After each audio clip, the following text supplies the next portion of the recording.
So you heard about fixed income yesterday, and today we're going to talk about equities, and then we're going to talk a little bit about asset allocation and how you put that together.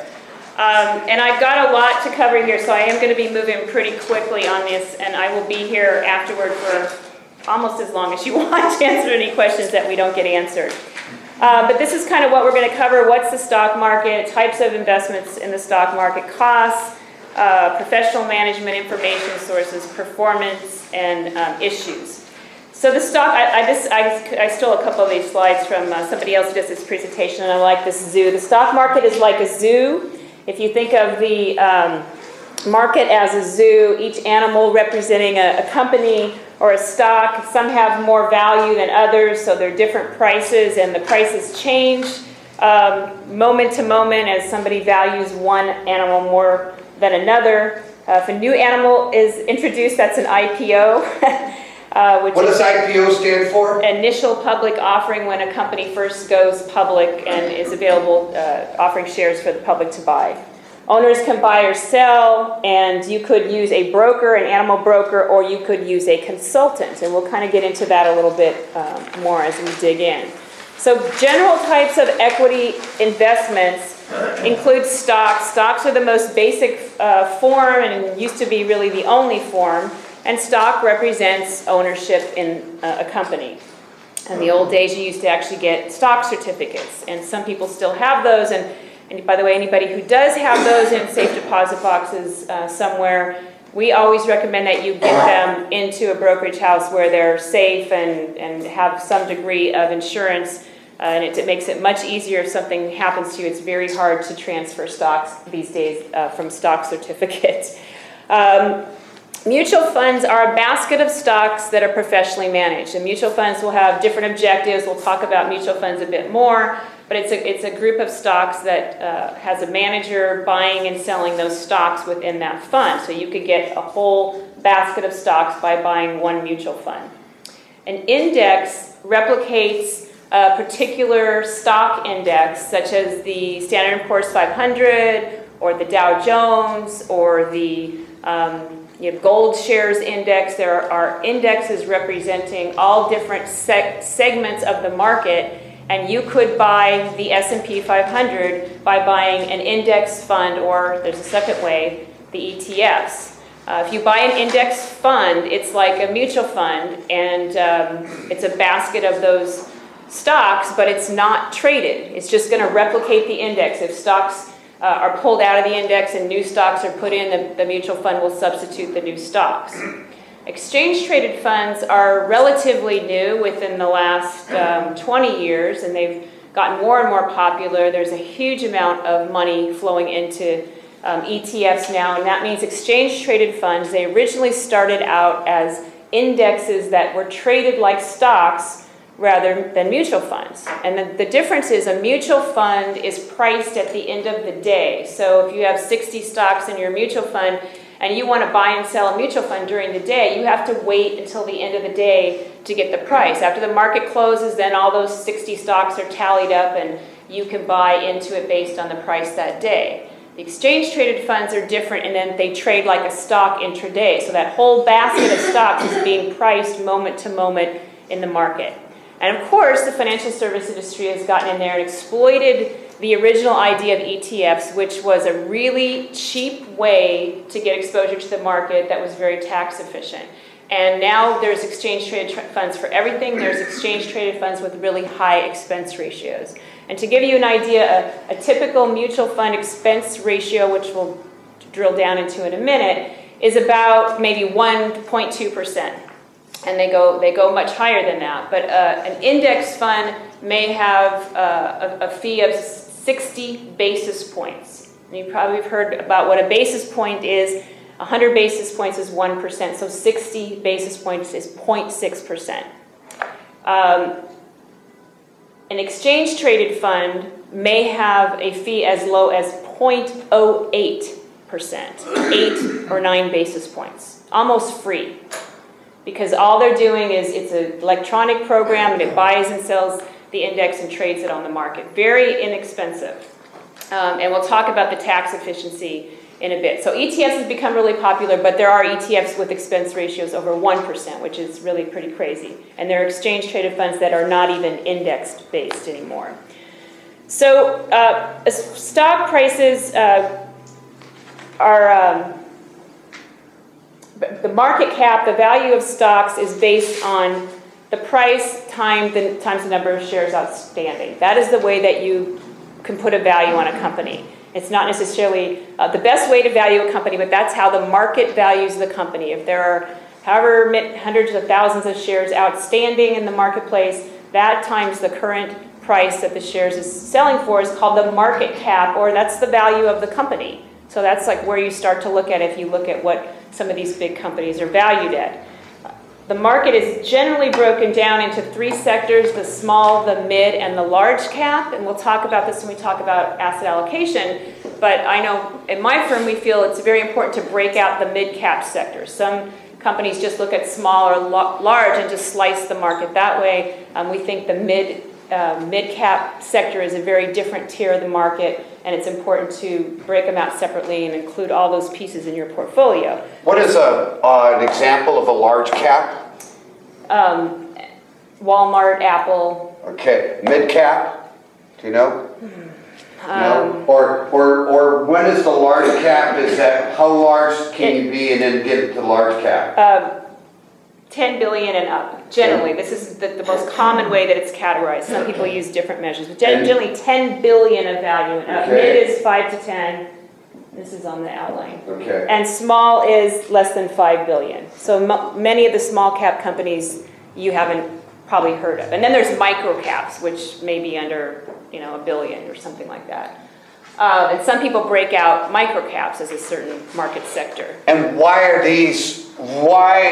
is this important? Because they have different characteristics and different rates of return year to year. Small caps could greatly outperform large caps in a particular year, and we'll look at that too when we look at putting a portfolio together. Another thing about stocks is they have ticker symbols that are either 3 letters if they're traded on the New York Exchange, 4 letters if they're traded on the NASDAQ, and mutual funds have ticker symbols that are 5 characters long. So that's how you know it's a mutual fund. Mutual funds, as stocks do, have different characteristics. There's so many different ways to slice the investments. One is by size of the company, small, mid, large. Another is by value or growth, and we call that investing style, or that if we're looking at a manager who's picking stocks in one of those categories, that would be an investment style. So companies could be categorized either as value companies or growth companies.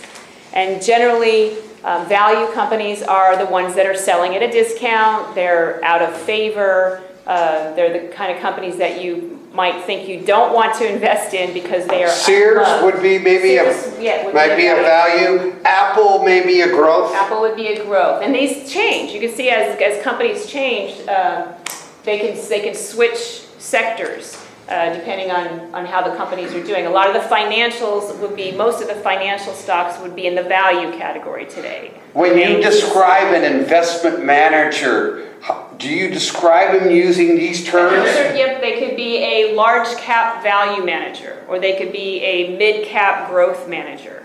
So there's lots of different ways that you can break up those sectors when you put together your portfolio. Can you compare a large cap growth manager with a value small cap manager? Not a good idea. Why? Because they have completely different objectives.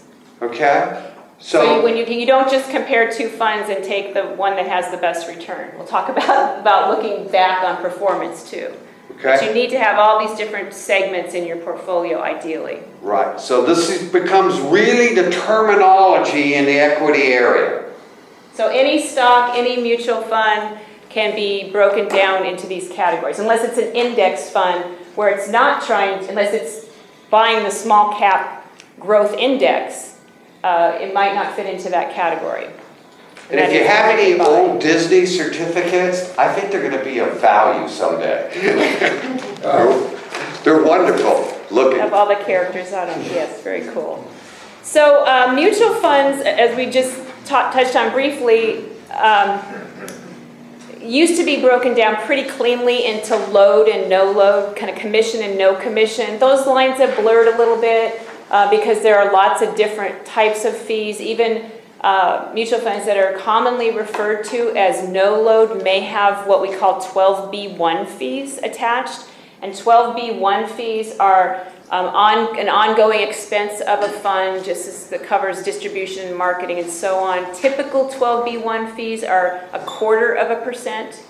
So even no-load funds could have 12B1 fees. So that's a little confusing. But generally there are A, B, and C share mutual funds. I think there's D also, but I'm not sure. There's E, there's F. Yeah, there's A shares were the original mutual funds that have a front-end load. In the old days, when I started out in the business in 1980, A share mutual funds had commissions starting at 8.5%.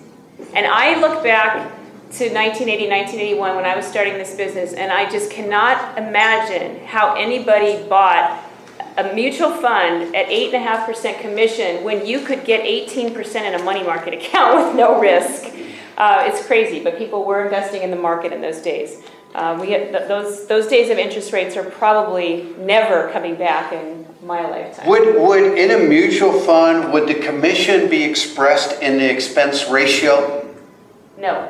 Okay, so the commission is on top of the expense ratio of the mutual fund. And that's why we recommend, if you're going to do it on your own, T. Rowe Price, USAA, or Vanguard, stick to those kinds of funds because they're low cost. They all have expense ratios. You need to watch the expense ratio, but they may also have 12B1 fees and front and back end loads. And this is why it's so important to know the objective, because the objective is exactly what Laura just had stated.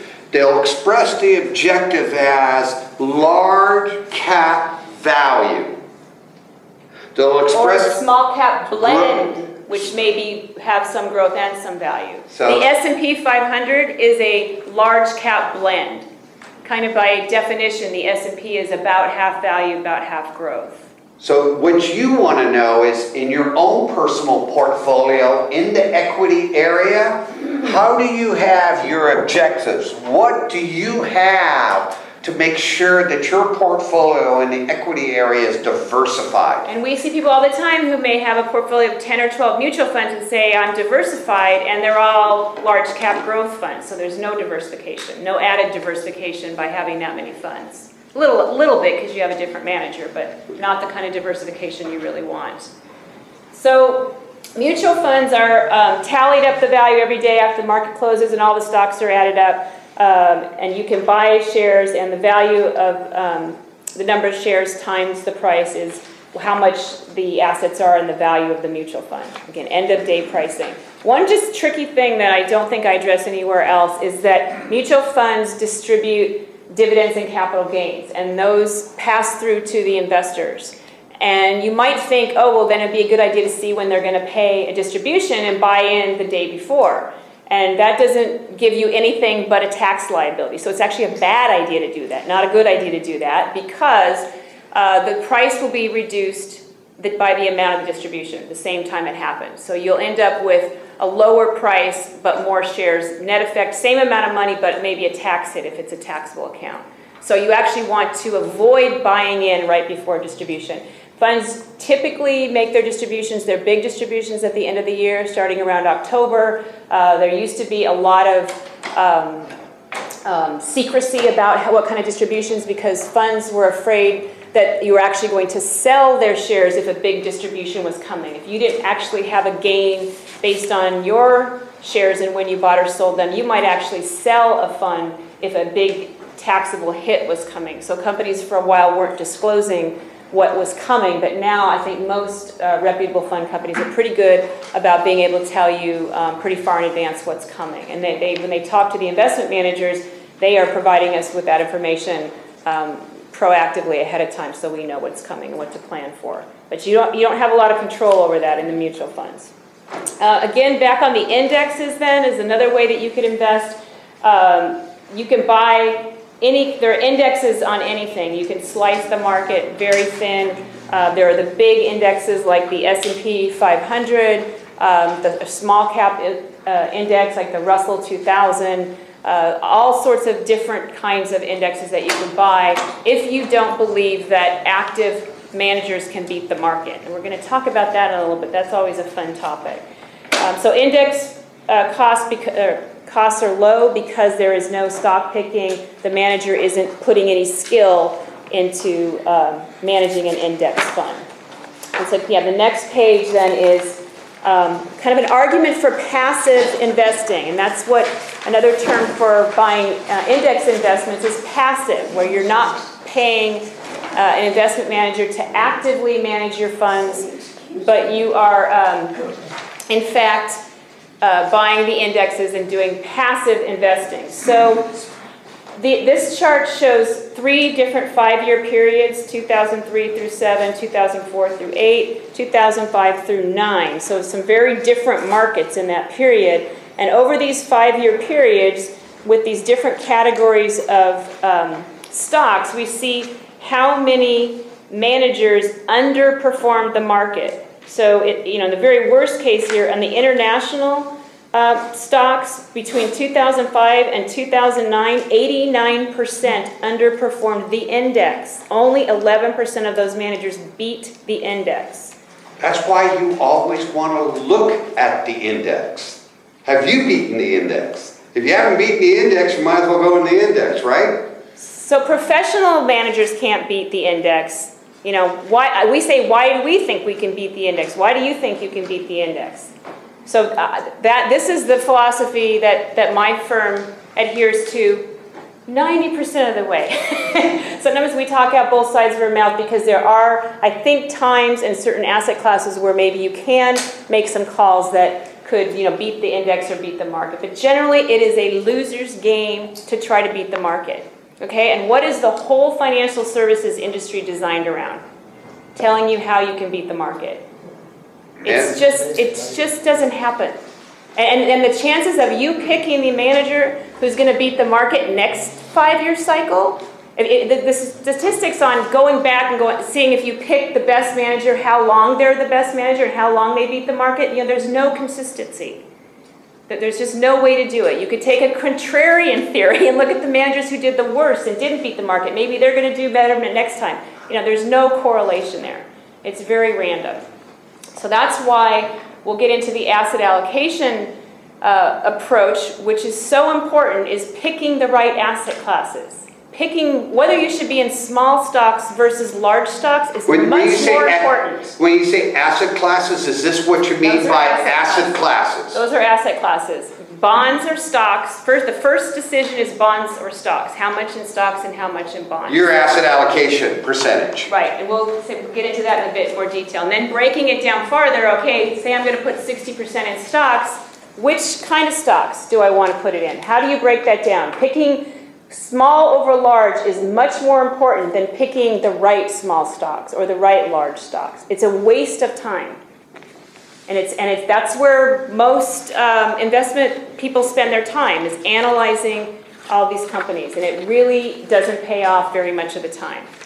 That's an outlook that is gaining some favor, but as you see, that the industry doesn't make as much money with that kind of a pitch. The industry wants to sell you on the fact that they have some secret sauce, some special knowledge where they can beat the market. I mean, that is the name of the game. And it is so, when we look at the portfolios of the Goldman Sachs, the JP Morgans, nobody does any better than anybody else over time. Nobody really has a secret sauce, but they all want to convince you. And they'll show you yes. this great portfolio, and they'll pick out of the 85 different funds, they'll pick the 5 that did well the last 5-year period when they present the performance to you. I mean, it's such a cherry-picking game, and it just doesn't hold up. And if they show you the formula, they'll have 2 lawyers on each side telling you that you have to sign a full disclosure form that you will not tell anybody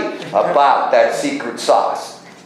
It is a total mind game.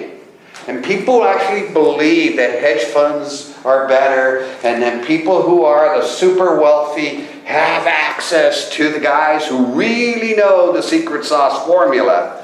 and it's a joke. How much money, what's the, I know you've handled over $100 million estates, and was there any secret sauce there? No. No. Luck was probably the best way that people. And the guy, the hedge fund guy who just got indicted, I can't say his last name, you know, they said the reason that they did well for so long was, you know, illegal insider information. It wasn't because of any special skill. So, you know, there's a lot of risk in the hedge funds because there's a lot of strange things that go on. And if you have somebody who leads a particular industry, let's say they were in healthcare, in the upper echelon of that care, and he or she starts up a hedge fund, more than likely he or she has access to information that maybe us as a general public doesn't have. And they may have a slight edge, but that edge diminishes, boy. Every year that person. You play by the rules. Yeah, exactly, because you quote unquote can't do insider trading. But and what we're going to end up, you know, I'm going to end up showing, you know, you can do well with a basic portfolio of index investments over time. Picking a good mix and sticking with it is such a good way to go. So you just crapshoot that mix? yes. No. Well, kind of. I mean, you want to diversify. What I meant by crapshoot is that you don't put a bet on any particular sector or asset class. Right. And there's, you know, the academic studies are really interesting. I mean, you can, and that's where we play around with, you know, tweaking the percentages between the asset class and try to add some value there. But it adds a little bit of value maybe, but not a lot of value. I mean, you can just do really well picking a mix and rebalancing every once in a while. And I'll give you some recommendations on the asset classes that you should consider. But it's all about studying your own portfolio, okay? It's not out there, it's what you got. And the tough part is the emotional part, which ties into the next slide coming up, is the discipline to stick with whatever philosophy you go with. Just slide number 9, just on the exchange-traded funds. I think we've talked about that. The one comment before we move on the exchange-traded funds is that, as I've said, they've exploded, and there are these enhanced exchange-traded funds that use leverage, where you could get the 3 times the Dow Jones up and down or whatever. They don't work the way they're supposed to. You can get whipsawed and lose a ton of money in those. I mean, they're really speculative trading vehicles. So ETFs is a really big universe, and it means a lot of different things. When I'm talking about ETFs, I'm talking about kind of the old-fashioned, though it's not a very old term, the core ETFs that invest in the basic indexes, not Stick with crazy Hoover. stuff. Stick with Vanguard. Don't go to the Dyson model of the ETFs. So the next page is a market's emotional roller coaster. This stuff is so interesting. Just, you know, the optimism turning into exhilaration, turning into euphoria, you know, and when people are just so positive, that's a really bad time to invest. Of course, That's when my mother gets really excited. I always say that we track everything in a database with our clients, and we can look back. I mean, you could read all the notes and figure out the day of the peak and the troughs of the market, but based on what people are doing. I mean, back to 2000, people were insane. I mean, people were, I mean, you all know stories of that, doing crazy things to put everything in Cisco, you know, mortgaging the house way beyond what they should have done to put it all in one tech stock. And then, you know, March of 2003, when everything was so gloomy, people were panicking, selling everything, not wanting to be in the market, and we love when that happens, because that means we're going to have an up market. At the end of 2009, after all, when it was so bad, and it was scary and it was different, but things were so oversold and people were so panicked that it started, as horrible of a couple of years as it was, we started feeling pretty good as people got more panicky, because it's always a turnaround. And of course, the market has come back stronger, faster than you know, almost anybody could have imagined. And oversold, does that indicate a particular buy on a stock? Yep. And it was a buy on the whole market. There wasn't anything that was, people got out of everything. So everything was, you know, oversold, meaning selling at really cheap prices when you looked at the fundamentals. And actually, I have a client who's the top woman at one of the top 20 companies in the country, very smart lady who was driving over some bridge in Europe saying, no, you don't understand, Laura, Walmart is going to go out of business. This is really, really bad. The world is ending. It's like, I want out of everything, just completely panicking. And it, you know, it was scary and it was different. And next time it'll be something completely different. We can kind of prepare for something like what we went through this last time, but the next thing is going to be different. Risk is the thing that you don't see coming. What did Michael say that from a securities bond point of view is a good area to invest in? That's kind of scary, and that's beaten down on the front pages. What did he say? Gosh. Mortgage-backed securities. He says that's, you know, an area that we ought to be looking at for a percentage of our portfolio. Are they screaming on the front pages that mortgage-backed securities is the place to invest? No. In fact, that's why. It's out of favor. Somebody, I think Bob Various did this thing for a while, which was the Financial Services Ad Index. So like whatever has the most ads in the financial magazines, that's the thing you want to be selling.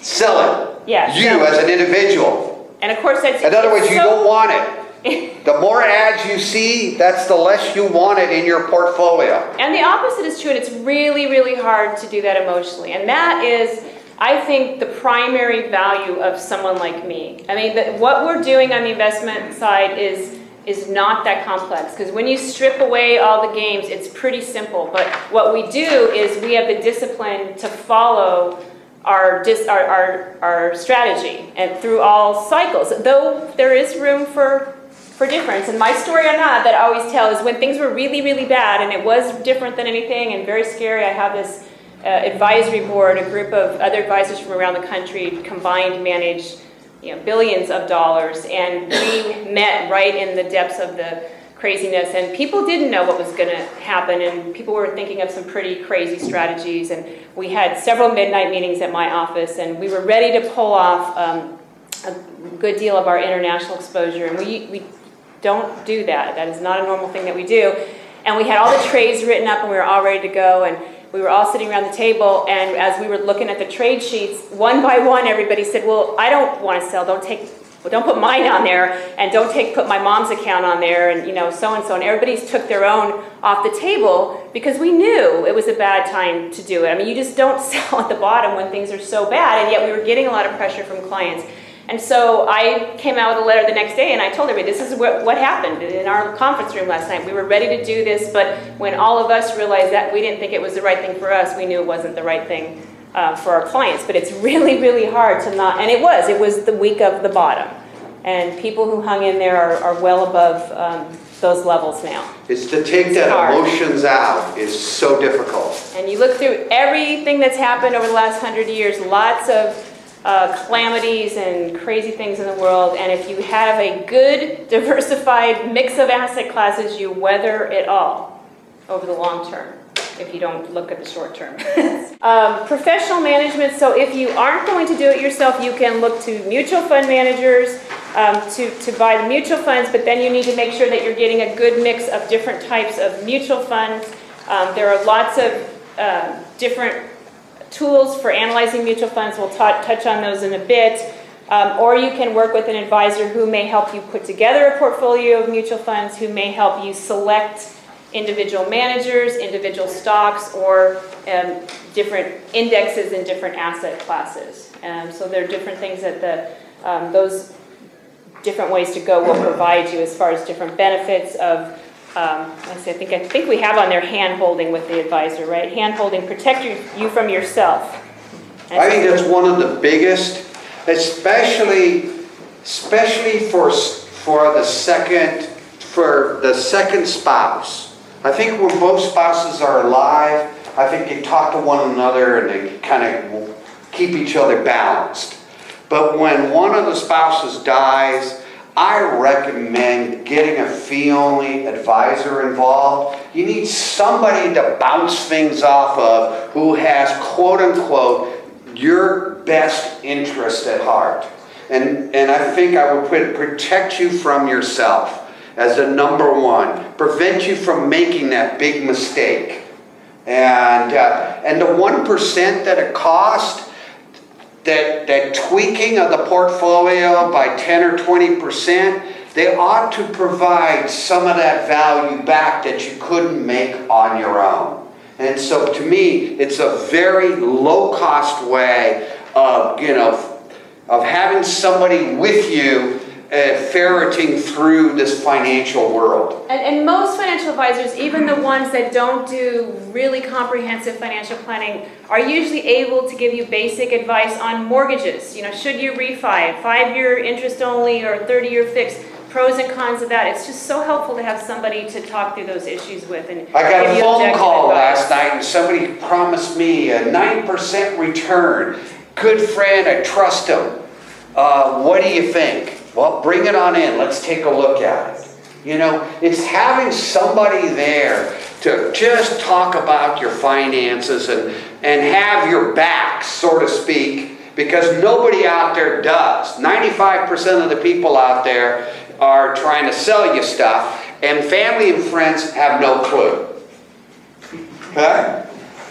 Unless you're in this business. Okay. So in selecting individual stocks or mutual funds that invest in certain types of stocks, there are different types of analysis that is done. And you can generally put it into 2 different categories: fundamental analysis and technical analysis. Technical analysis is a little fringy in the investment world. There are a large number of managers who use that, but I think the core investing philosophy that's taught in most of the business schools is more around the fundamental management, and as I said, even veering off into passive management and indexing over the last 10 years or so. Technical analysis is trying to predict what's going to happen in the market based on charting and certain patterns that happen. And there's some validity to that, but as soon as that information is out there and known by everybody, you kind of lose the value of it. Market timing involves a lot of technical analysis and looking at signals. And sometimes there are market timers that make a good call. But the trick with the market timing, which is where you may say, okay, my signals crossed over the moving average line and this happened and that happened, now I'm selling everything. And the trick is knowing when to get back in. So some people have made a call that might be pretty good on the getting out side, but if you don't get back in at the right time, you lose the value of that. And we've seen that time and time again. It's very, very difficult to try to call the market and time the market. I feel like I've learned that lesson over and over again. The longer I've done this, the more I feel not only can you not time it, but you cannot predict at all what's going to happen. And they'll bring out which is not something that gives confidence to people I'm trying to get to put their money with me, but that's the truth of it. Yeah, and so we build a portfolio with that in mind. Yeah, they'll bring out charts, a brand new computer software program invented and put together by this PhD, knows what they're doing, and say, we follow this as a discipline. And the same thing comes back as, yeah, maybe right once or twice, but coming back in and being, when are we going to have the next downturn? Do you know? We're going to have a downturn, by the way. I mean, it's going to be 25% or more. When is it going to be? June. June. And it happens in June. You're going to look like a hero. It just, nobody knows, but you know it's going to happen, and you got to be ready for it. And we don't know what sector, right? Nope. Used to think that banks were the safest place to be. Well, they may be because they're so undervalued. Yeah. There's more. No, before the crash. Yeah, there's more to the contrarian theory than a lot of other ones. Buy the undervalued asset. Fundamental analysis is all these tools that you can use to analyze a particular company, and when you're analyzing the mutual funds, you can look at the mutual fund as a whole and look at some of these statistics.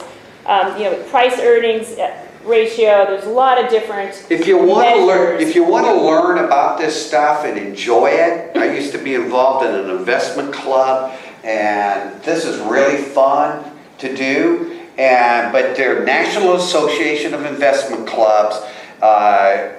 Put a little IRA together for yourself for 10 to 20,000 and pick out stocks, buy and sell, have fun with it.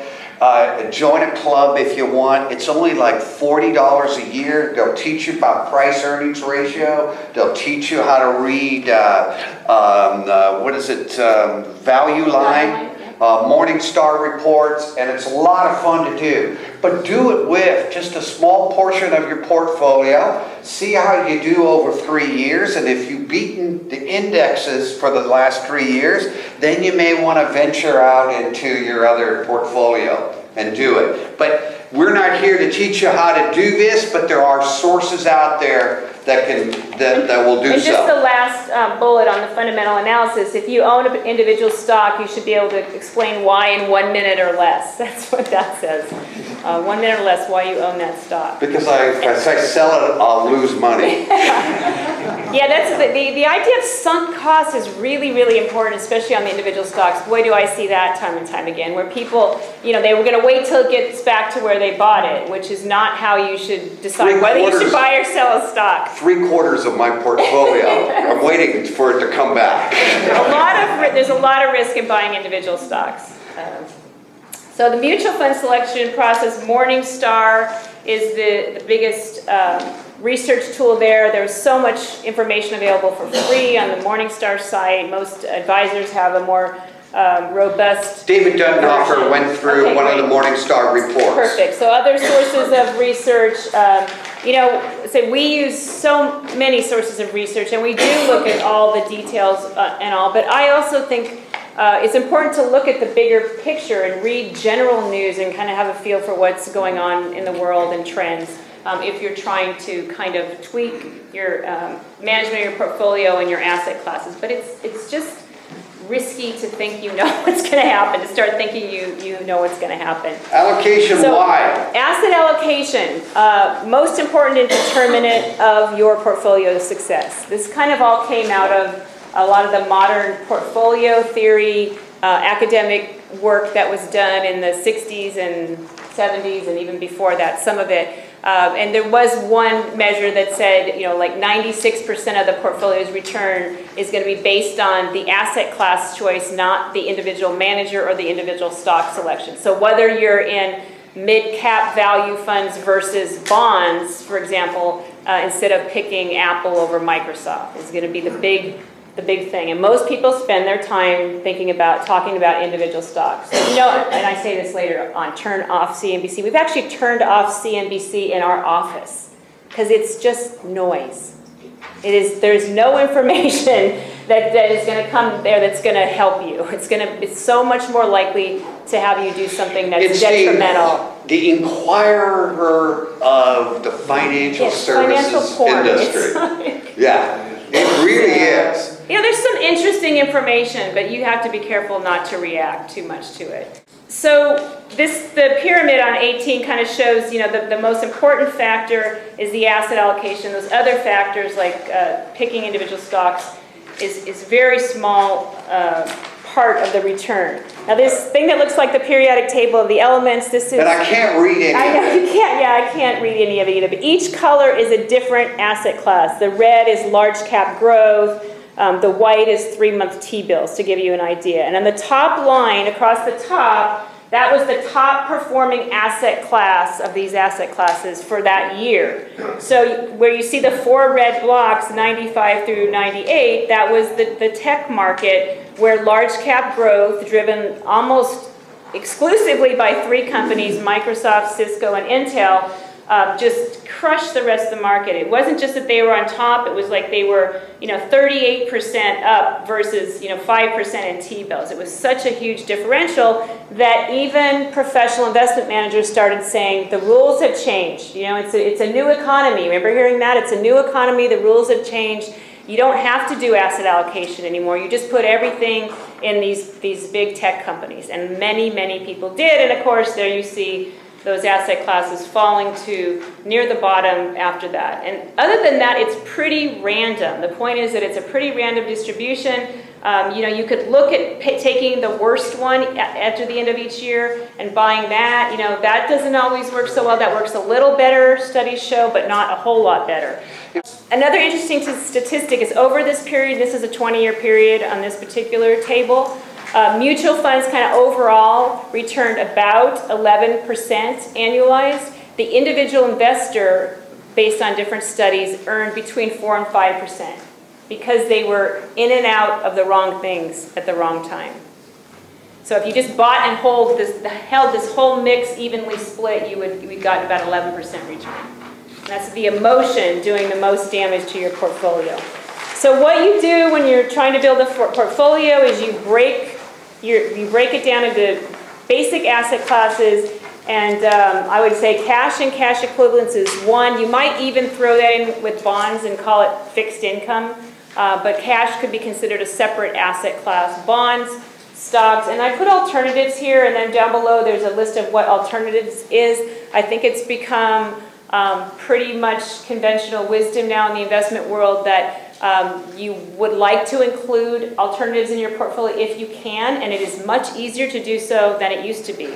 Just 5 years ago, it was very difficult to get exposure to many of these alternatives without investing in a hedge fund or a limited partnership or a private placement. Now you can get pretty much all of these strategies through a liquid mutual fund or exchange-traded fund. So you can get in and out without a lot of cost and hassle and tax consequence. So an alternative is a non-correlated asset, meaning it shouldn't move along with stocks and bonds. Stocks and bonds don't, sometimes people think that stocks and bonds move inversely, and that's not necessarily true. There's not a direct correlation there with stocks and bonds, but they tend to move a little differently. And then alternatives move even differently from those two asset classes. When does gold go up? When everybody's depressed. You know, the world's going into hell in a handbasket. What's going up? Gold. So, you know. And is it a good time to buy gold now? No. I mean, it's set at all-time high. You know, it may go higher, but you know, you want to look in longer-term periods. So ideally, you want to include some of these non-correlated assets. And the idea is that when you put together this mix of asset classes, a well-balanced portfolio at any given time, some things are up and some things are down. If everything's up, you don't really have a good portfolio because it's not going to weather all markets. It may feel good, but that's not what you want. You want a well-diversified, some up, some down, that are not moving in tandem. So we have assets in some of these things that we don't really even, some people who are really, really negative about the outlook, which is not how we feel, but we have some of those type of funds because we could be wrong and they move differently from the market. And in alternative asset classes, what percentage of a person's equity portion of their portfolio do you usually put this in? We don't pull it out of the equity portion directly because some of these alternatives could arguably are more bond-like and some are more equity-like. So some are meant, I mean, they're meant to diversify, number one, but on the other purpose is some are meant to stabilize and some are meant for some extra growth. So you could break them down into some into fixed income and equities, but of the overall portfolio, I would say 10 to 20% in alternatives. That doesn't mean you put all your eggs in that one basket, but 20, and that's high. That's high, 20 is high. 20 is high. 15 is probably a number. You know, my sister does real estate and apartments, and she stays away from the stock market. But can you invest in the stock market just in apartments and income properties? Absolutely. Through real estate investment trusts and mutual funds of real estate. Yeah. So, and she knows them. So she knows how to run an apartment complex. So I said, hey, if you want to invest in some other real estate, find out the general partner. Find out what kind of properties they have. Go visit some of the properties. See what you think of management. And if you feel good about the management, then you can invest some monies in it. So the process is determine which asset classes you're using, you know, cash, fixed income, large, mid, small stocks, and international stocks, and bonds, for example. And I'm not even going into bonds because bonds you can break down like you break down stocks, different types of bonds, different maturities of bonds, etc. But I'm just going to put that in one category for today. So first of all, the first decision is really the mix of stocks and bonds, and bonds and cash being in the same category. And we went through David. When David did a formula with the Bagan portfolio based on age and also just a questionnaire. Okay, so the 80-20 or 60-40 or whatever, and then the asset classes of stocks, and the thing that we haven't talked a lot about is international, and that could be a whole class in itself. Do you really pull out international as a separate asset class? And I think most investment people do, though there's some pretty good arguments for not doing that, because if you're investing in the S&P 500 type companies, I think most of the revenue, more revenue than not, of the big companies comes from international operations. You could argue that you have a very international portfolio just by investing in the big multinational companies. In the international portfolios for your clients, international is approximately what percentage? Depending on the model, I think 6 to 22%. Okay. Right now. Gives you a little range. We do So pull it you may out. want to take a look at your own portfolio, that you may want to have something in there at least 6%. And you can break out the internationals the same way: small, mid, large, value, growth, or you could pick a active manager that's going to make those calls for you, a mutual fund that can go into all those different areas, or you could buy index funds that cover those different areas. So there's lots of different ways to build that portfolio. So you want to look at domestic versus international stock, you want to look at growth versus value, and you could buy an index that covers both growth and value, so just buy one fund, or you could buy an index for each one, which is kind of redundant if you could buy the one that covers both, or you could buy an actively managed fund that manages in those different categories. So the catch is, if you're building this with the actively managed funds, you really want to feel confident that you have a manager that is going to beat their benchmark, beat the area of the market that they're investing in, because you're going to pay probably 1% more, whether it's a load fund or a no load fund, whether you're working with an investment manager or doing it yourself, versus buying the index or the exchange traded fund. So you could buy a large company blend mutual fund, a manager who has a great record, a great reputation, and pay 1%, or you could buy the S&P 500 exchange traded fund for 0.08%. So you have to be sure that that manager is going to give you at least 1% a year more in value. You can go to Vanguard and buy the total market index fund. It's made up of 5,000 stocks, and you can buy it for 18 basis points per year. You got the top 5,000 companies in the United States.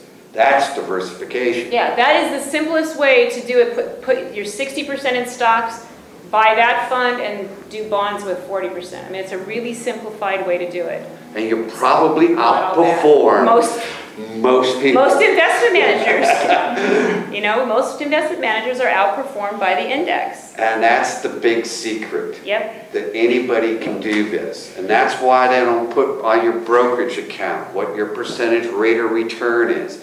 And that's why they want to keep on putting, it is such big money. I mean, it's and the whole idea of benchmarking is that there's a lot of games played with the benchmarking, because you know, tell me, I can pick any benchmark. If I can pick the benchmark, I can pick a benchmark I can beat no matter how I'm investing. A lot of playing around with the benchmarks. And benchmarking most portfolios to the S&P 500 doesn't make sense unless you're 100% invested in stocks. I mean, you're not trying to, you shouldn't, nobody hardly should have a portfolio that's trying to beat the S&P 500. How are we doing on time? It's too risky. So diversification, just by employing the asset allocation approach, by buying mutual funds or index funds, you're going to have some diversification. If you are putting together an individual stock portfolio, there are studies that show really you lose diversification value after about 20 stocks, certainly after 50 stocks. Adding more stocks doesn't change the risk profile and doesn't increase your diversification. 20 is kind of a small number, though we like that when we do occasionally buy actively managed funds. We like, if we believe in a manager, we'd like to see a concentrated portfolio. We'd like to see the top 20 ideas and not 80 stocks that they're just throwing in there. You know, that It's they just really that- have conviction in those Yeah, companies. an individual could study reasonably 20 companies. It's much more difficult to study 80 and stay on top of them. So if you're going to believe in a manager, then, you know, the Warren Buffett approach, get to know those companies that you're investing in and get them to know. Right, and we'd rather have a manager's top 20 picks than, you know, 80 thrown in there with the top 20 because it's diluted. The top 20 are then diluted by all the rest that's in the other stocks. So your first choice, you know, when you pick an investment advisor or a financial planner, one of the things is to ask them, do you believe in indexes or do you believe that there's people out there that can beat the index? And there's whether you choose one or the other, that's not a wrong choice. You know, it's personally how you feel. And so there are excellent ethical advisors out there who believe that there are managers who they can pick out who will perform better than the index. You know? And you need to understand the philosophy and it needs to make sense to you. Yes. And I always, my firm jokes about it, and they could probably change my mind about how we do things because there's so many different ways you can do it, but you have to stick to it. And that's the problem. The people who always believed in asset allocation threw it out the window when the tech market was running. I mean, if you stayed in your asset allocation model, you did fine during that time period. But you didn't have the years where you got 50 or 60% returns. Yeah, People abandon their philosophies. Investment managers abandon their philosophies at the worst possible time in many cases. Yeah, there were value managers in the .com area who went broke here in Newport Beach that were huge firms because they were only getting 8 to 12% return per year. Remember the .com? I mean, people were talking 30%. I mean, I got fired on a defined benefit account, which is supposed to be a pretty conservatively managed account, for 16% annualized return over like 5 or 6 years. And that was the one I remember the most. Yeah, and it works in reverse too. You know, I mean, right. I can't stand it any longer. I mean, the market is going down. In 2008, I mean, people were dropping out of the equity market like flies and leaving their advisors and saying, I can't hold this position any longer. I only got a few more years to live and I want to see some monies in there. You know? So it works on the other side too. And the key is with the asset allocation approach, you know, you're never going to be the top performer, but you're never going to be the bottom performer. It's a way to smooth out the ride. You're always going to be in the middle. So what and I think if you've been through a bad market, the middle doesn't sound like such a bad place to be. Moderate growth. So this is just, actually pulled this off of the Laguna Beach Community Foundation's pools. This is one of our investments. Laura is the chair for the Laguna Beach Community Foundation as well. Little thank you. A little pitch for the Community Foundation. But this is one of our investment pools that if you have a donor advised fund at the Community Foundation, this is one of the choices for investment. Is our moderate growth pool. And actually it says there in small writing the expected long-range annual return is, it's probably 7 to 8%, 9% might be pushing it with this allocation, truthfully. Based on past, that's certainly true, but going forward, probably be a little more conservative there. But this is how that pool is split. And we have a passive approach. We use really, really low-cost exchange-traded funds to implement that, to keep expenses down. And if we get the returns of these asset classes, which you do by definition, get the return of the asset classes if you're investing in the index, we're going to be very happy because those returns have been very good over time through all markets. And this is a standard endowment model type investment, 40% fixed income, 60% in equities. Though we do have riskier pools at the foundation. That's one of them, and more conservative pools. You've seen this next chart probably. Unfortunately, I don't have a more updated version showing the last couple of years, which is kind of interesting. But in the scheme of things, still just a blip on the long-term record of the market. And this is kind of the argument for why you do need to be invested at least partially in stocks. Over this, how many year period?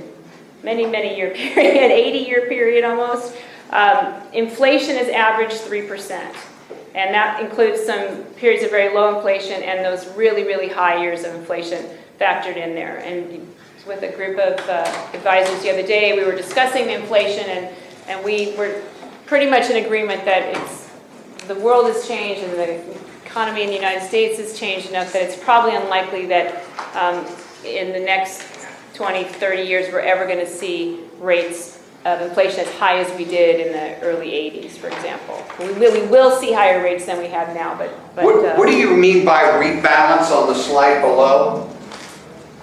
Rebalancing means that you are, if you say that you're going to follow a model like this moderate growth model on the other page, and you want 9% in small cap stocks, and small caps run, and you do this analysis, and now your small cap allocation represents 15% of your portfolio. Well, you need to sell small cap and buy the thing that went down.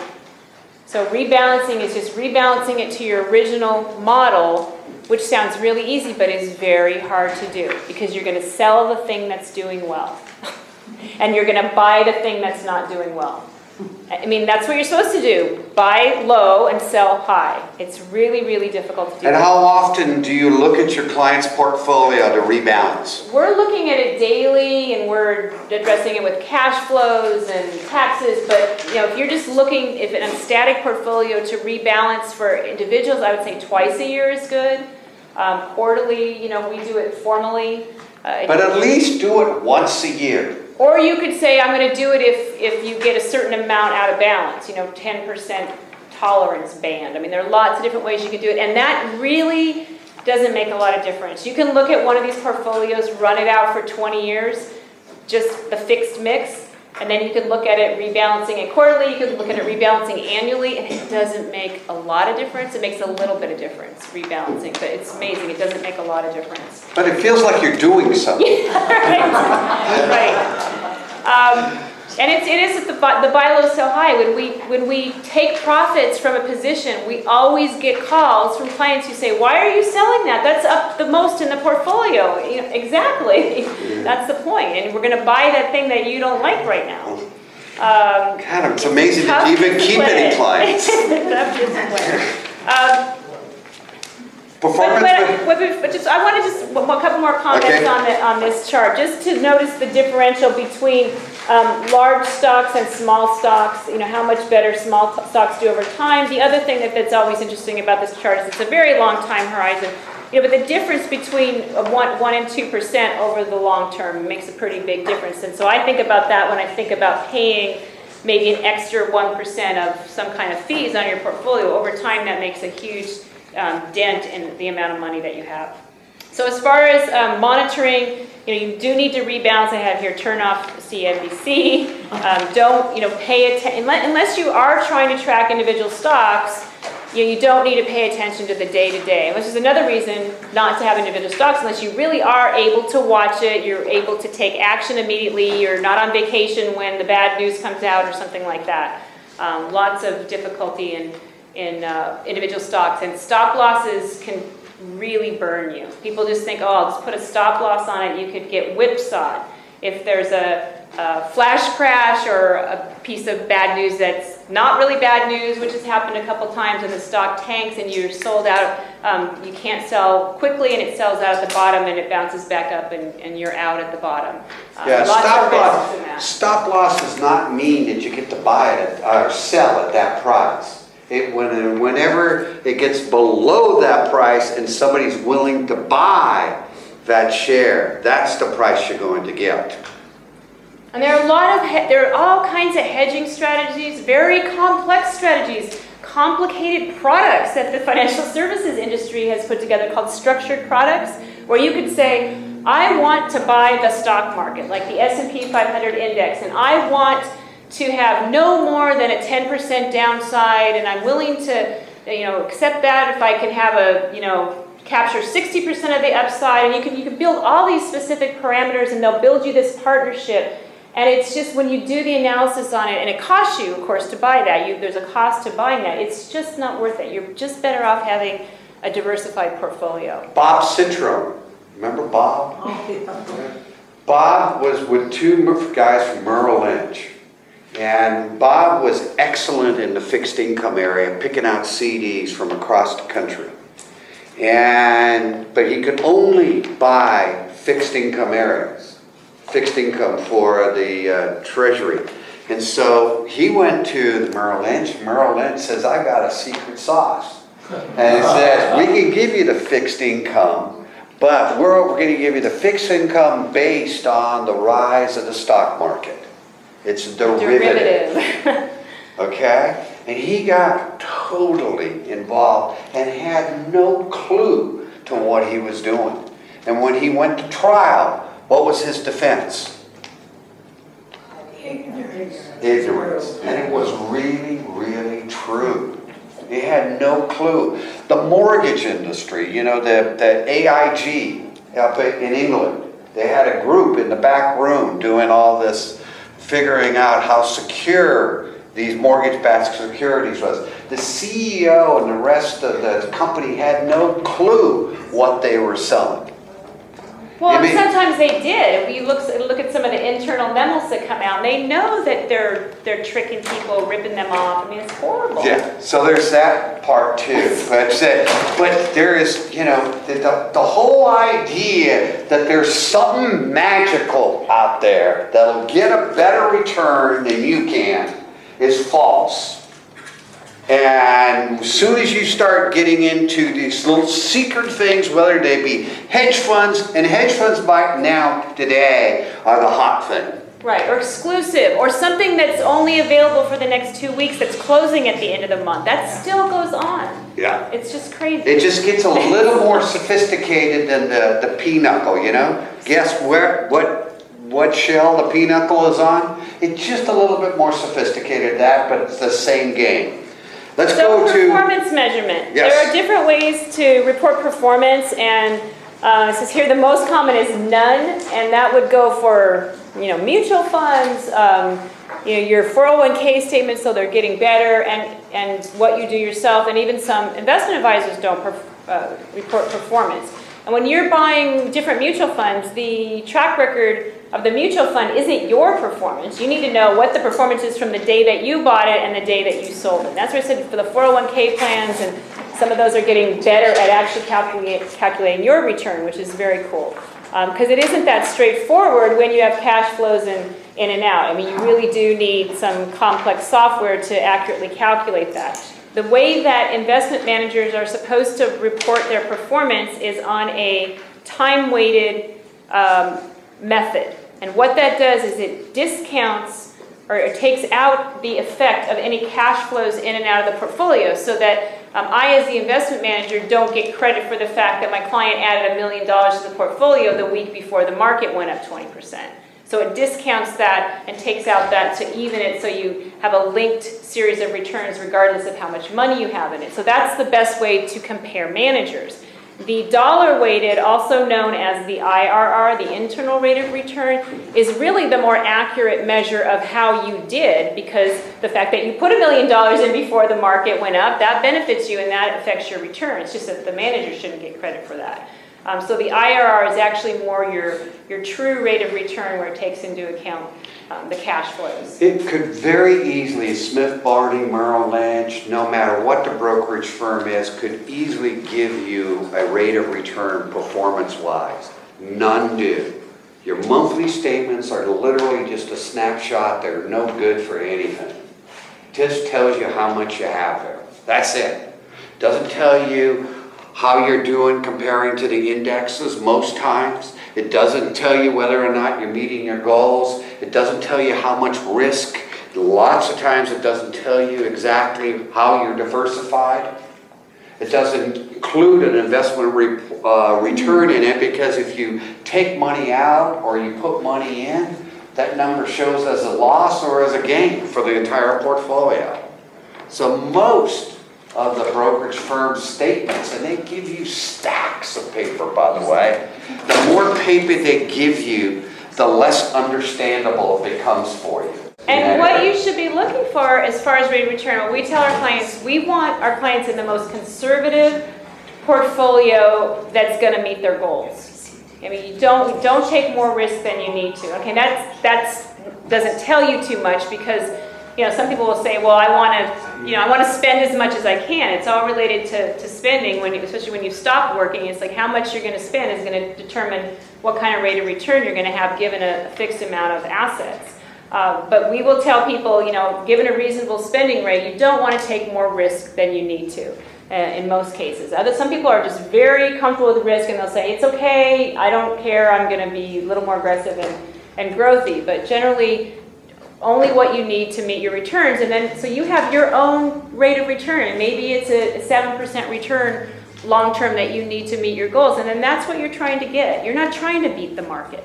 You shouldn't be trying to beat the market. So you need to know what your sweet spot is. What is it that gives your portfolio comfortable? How can you make sure that you feel good with not running out of money over the rest of your life? And where a financial advisor can help you is if you do that calculation, you say, okay, I'm retired, I have this much, and I spend this much, and we run the numbers and say, okay, that means you need a 13% rate of return. We'll say, that's not reasonable. That's too much risk. That's too high a rate of return. So you either need to go back to work or cut your expenses. I mean, there's all those different moving parts, and you can adjust any one piece of that. But that's really important to pay attention to. So what rate of return do you need to get to make sure that your money lasts? Are we going to plan on you selling your house and spending that asset at some time? Hopefully not. All those things have to be thrown into that mix when you're looking at what you need on your portfolio. So the ultimate goal on the pyramid there is consistent risk-adjusted investment returns. A smoother ride, I think, is what most people want. Your risk reduces the longer you are invested. And the point is, you shouldn't invest any money in the stock market at all if you need it in the next 1, 2, 3 years. Any money that you put in the stock, if you put a portfolio in, maybe you can draw some of that money, but if you need to take it all out, you shouldn't even be in the stock market. Assuming that most of your portfolio is going to be invested for the long term, you need to look at those long-term periods. If you're going to be around here for 5 or 10 years more, that's your horizon, and look how your risk reduces over time. So this shows you that if you're investing in small stocks, the dark blue bar, over any one period, your return could be as low as, based on the last 100 years or 80 years, it could be as low as 60% negative. It could be as high as 150% on the upside. But if you are invested over 20 years, there are no down periods in small stocks. And your compound annual rate of return is going to be 11.7 over that 80-year period. So the range gets much tighter the longer you are invested. And that goes for all the asset classes. So that's how risk reduces over the time horizon. And then the bottom chart is very similar, showing the percentage of times over 1-year periods when we can expect a down stock market. And that's what we tell people. It's like about a little more than 25% of the time we can expect a down year. It's a normal thing. It's an expected thing. It's a healthy thing. But over any 5-year period, only 14% of the time is the market down. And over any 15-year period, the market is not down over that time. And I think that even holds for the period with the whole bad market that we've had. I think 15 years is the time period there. So the longer your time horizon, the more you can stay invested in the stock market. And you should always have enough to meet your living expenses if you're drawing from your portfolio for 2 to 3 years, so that you don't have to sell stocks if the market's in a bad place when you need to pull out money. And that's why also the reason is that for most, even for very conservative folks, they may want to have 20 to 30% exposure to the stock market just because that's what's going to give you some kind of inflation hedge. Yep. But if you're going to worry about it, you're going to fret, and I'm going to demand that you be like my mother and stick with CDs, okay? Because you're going to live longer having less stress if it worries you. So, because what are you going to, if the market goes down, even if you have 20 to 30% in the market, what are you going to do with that 20% when the market goes down? Lock all the windows. Yeah, and you're going to sell it. And so that's just the wrong thing to do. So you got to kind of be... and you need to know what that means for your burn rate, what you can spend. We have clients who just cannot tolerate any risk, and we've had to calculate and say, that's fine. But then that means you're limited to spending this much. You're not going to have any growth. And it's very challenging finding yield in this environment. So if you have enough money and your spending is reasonable, you might be able to afford to do that. So you got to look at your own personality. You know, this is about almost self-analysis. You know, is it a manager index? Can you do the stuff? Will you sell at the wrong period of time? How emotional involved are you? I think it took me a major loss in my portfolio before I could give up control of my portfolio. Because control is a big issue. Is that I mean, for most of your clients, they give you the right to make the trades, right? Do they feel like they've lost some control? Yep, people who haven't done that before, it's tough. Yeah. So it's... But also I do see people that, I mean, there's like a kind of a pattern that I've seen where people retire, they have a little more time, they think this is an area that's interesting, they learn a little bit about it, they get very involved in it, and then they get over it. Either through a loss or it gets crazy. It just gets, you just kind of start to see the futility of trying to figure out the best stock. And it's time consuming, and for most people it isn't that interesting and fun after a while. Let's go to the last slide. So investment philosophy and style. So you need to see what you're comfortable with or find someone who works with a philosophy that you're comfortable with. It could be an asset allocation, it could be passive, that could be passive or not passive. There could be a market timing philosophy that you believe in, though be careful because that sounds very compelling that someone's going to get you out of the market at the right time. And, you know, if you believe that's possible based on what you've been hearing here and other places, then stick with it. Active management can involve fundamental or technical analysis. You can do it yourself or hire a professional. As I said, the do-it-yourself, you can keep it really simple with index funds at a company like Vanguard and pick a good mix, and you won't be too far off from many of the professionals. Yeah, and if you hire a professional, I think you hire somebody who's fee only, please. And or discuss the fees and expenses with your broker, and so that you understand exactly how they're getting paid. And most people aren't going to call themselves a broker. Most brokers aren't going to be calling themselves a broker. We've been through that: financial consultant, financial advisor, investment manager. All those terms are just made-up terms. I just got, there was an article in the newspaper on Wells Fargo. Wells Fargo is a bank, correct? Okay. Do they have any other divisions?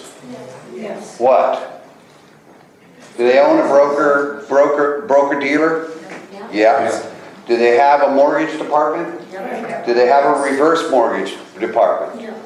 Is there any product in the financial services industry that they don't sell? They sell everything.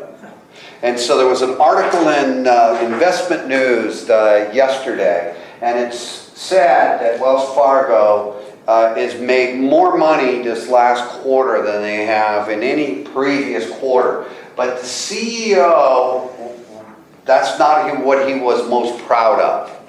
What was he most proud of, you think? That the percentage of cross-selling had increased by an entire %. What cross-selling is when you go into Wells Fargo, and not just picking on Wells Fargo, it works almost to most banks. You go up to the teller and you go, gosh, I want to renew my 5-year CD, and then they tell you it's a 0.5%.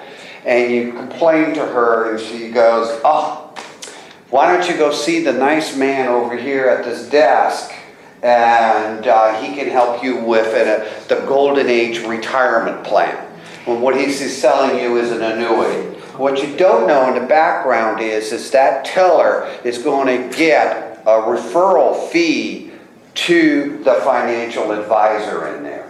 The branch manager gets a cut of everything that gets thrown out there for a mortgage or a reverse mortgage.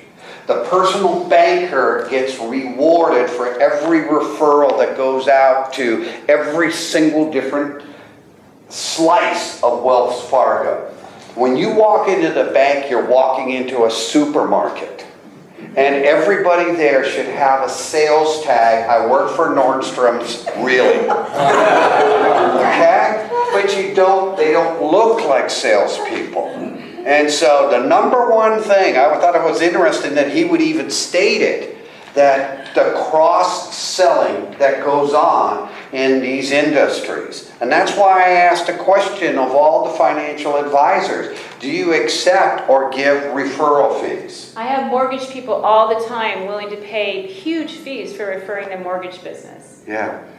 The mortgage people that work for Wells Fargo, for example, do not work for a salary. They're strictly on commission. They give them their desk. If they don't sell X amount of reverse mortgages, they're gone. And the company pays millions of dollars to bring in the top salesmen. I mean, the bonuses that they pay to bring these people over. And you don't start getting a really bonus. Well-trained salesmen. Yeah, you don't get a bonus. And if you start in a reverse mortgage, your first reverse mortgage that you sell, you get 20% of. You have to sell 5 reverse mortgages to get up to the 50% commission level. Who gets the other 50%? It's got up between the branch manager and corporate. There's also additional fees in the reverse mortgages. Where does that go? That goes to Wells Fargo as well. But financial services industry cannot make the billions and billions of dollars that they do on fees. It's commissions that drive everything. And so just be careful out there. You know, the three-piece suit or the nice person, use the ask first form and get at the nitty-gritty. Find out how they're licensed, how they're paid. Laura, you did a great job.